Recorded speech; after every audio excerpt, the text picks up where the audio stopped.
don't talk to the other lookouts as much as I talk to you. Not in the same way.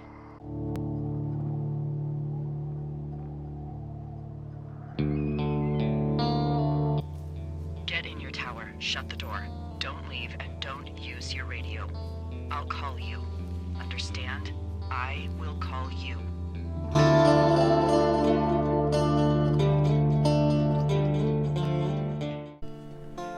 I have never played a game quite like Campo Santo's Firewatch. Prior to this adventure, the idea of becoming attached to characters solely by hearing them communicate had never even crossed my mind as a possibility. Prior to this adventure, the thought of an environment so plain and minimalistic being so immersive and engrossing didn't seem like something I'd ever want to play.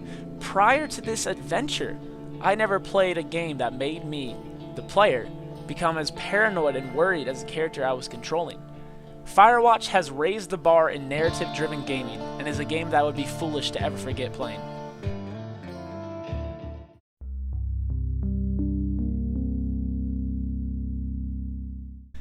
In Firewatch, the year is 1989, and you play as Henry, a man attempting to escape his troubled life by taking a job as a fire lookout in Shoshone National Forest in Wyoming. After a 2-day hike, you finally make it to your post, an isolated cabin high above the tree line with only a single person to communicate. Your boss, Delilah. Throughout the game, human interaction comes solely in the form of a walkie-talkie connected to Delilah, stationed several miles away from you. As you go about your day-to-day business, strange things begin occurring to the two of you, leading to a mystery that unravels in the utmost unsettling manner. Hello, Two Forks Tower.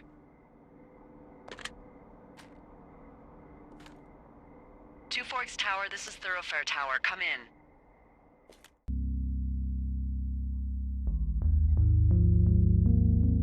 Many of the team behind the narrative of this game previously worked on Season 1 of Telltale's The Walking Dead. That in itself should show you how beautifully crafted this game is. The dialogue is top-notch, and the mystery that arises is told so beautifully that you rarely even have an inkling of an idea of what will happen next. There are, panties? There are what? I don't want to say that word again. Why, 'cause you're 12?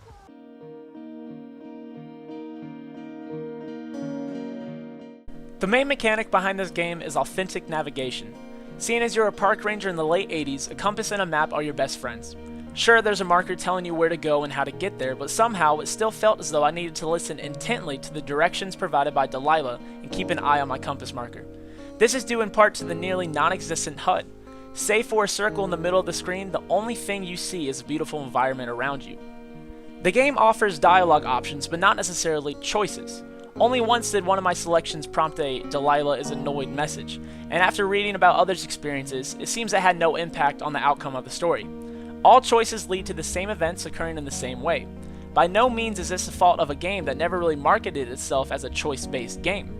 The way the options are implemented get the job done and gets it done well. What? You left your button pressed or something. Henry, that call was work. I was just talking to... Actually, it's not really your business. Why are you freaking out? I'm not freaking out. Good. I'm gonna go quiet for a little bit. Call me if it's important.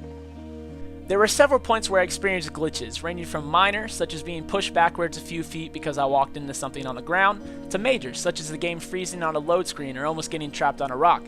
Many users on the Firewatch subreddit have also reported issues ranging from large frame rate drops to items necessary to progress the story simply not spawning in. Others have also complained about the short length of the game. Personally, I finished in a single 4-hour sitting, and I feel as though I fully explored the environment. Some have reported completing it in 3 hours, others in 8. In my opinion, I found the length to be perfect, as it told the story in a clear and concise manner without it feeling rushed or dragged out.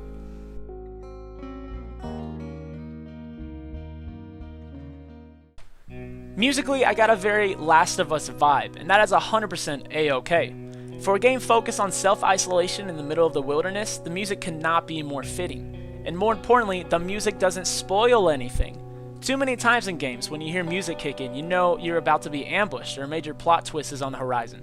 In Firewatch, music would start upon entering an area or seeing a set piece or after listening to a bit of dialogue.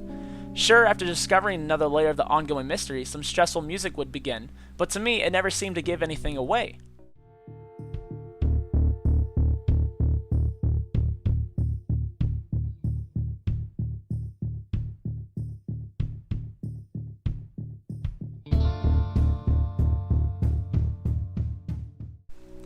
Audibly, I no longer have to visit a national park to know what a national park sounds like.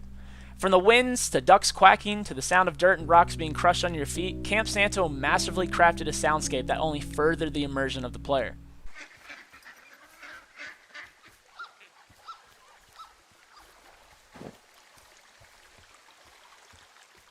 Voice actors Rich Sommer and Sissy Jones are ones that I expect will soon be on the same caliber as a Troy Baker or Nolan North. Cutscenes are non-existent and direct human interaction is all but entirely absent. With that said, Sommer and Jones were able to flesh out their characters to a T, with incredibly authentic dialogue ranging from tense to sarcastic to thoughtful to hilarious. I'm a sucker for premium voice acting, and Firewatch is no exception. Henry, there's something someone should have told you about this area. What is it? It's outside. Come on. The whole thing. And people come and go as they please. It's madness. Yeah, okay, I get it.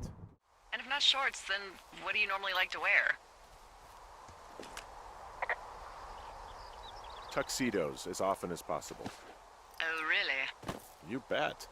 How cosmopolitan. I didn't realize Boulder was so chic. It is the peak of high society.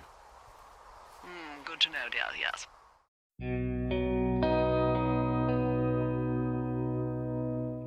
Go to Google and search Firewatch screenshots. Fortunately, in this day and age, those screenshots are exactly how the game looks. As someone who played on the PS4, I can't even imagine how beautiful this toggle would look on a high-end PC.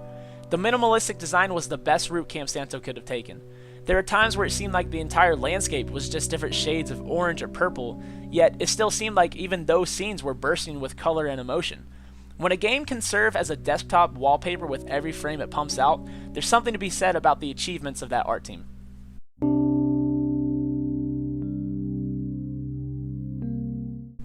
Again, similar to Last of Us, the ending will leave many unsatisfied.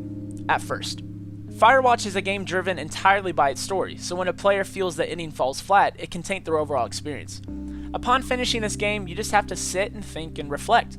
As I mentioned, Campo Santo did something I've never experienced before. I found myself thinking as if I was Henry. The words coming out of his mouth were the thoughts that were going through my head. I too was one that hated the ending at first, but that was simply because I wanted an unrealistic conclusion, and that isn't what Firewatch is. Firewatch is a realistic game with realistic characters who have realistic problems. You aren't going to see any magic or science fiction factor into the story. What you will see is the human psyche, how we sometimes wish to hide from our problems instead of facing them head on. How we can wrap ourselves up into drama and issues that are much, much grander in our heads than they are in reality. Firewatch by Campo Santo is a one-of-a-kind game. Will I ever play another game like it? Most likely not, but I sure as hell wouldn't mind it. GeekSpeakNation awards Firewatch on the PS4 a 9.5 out of 10.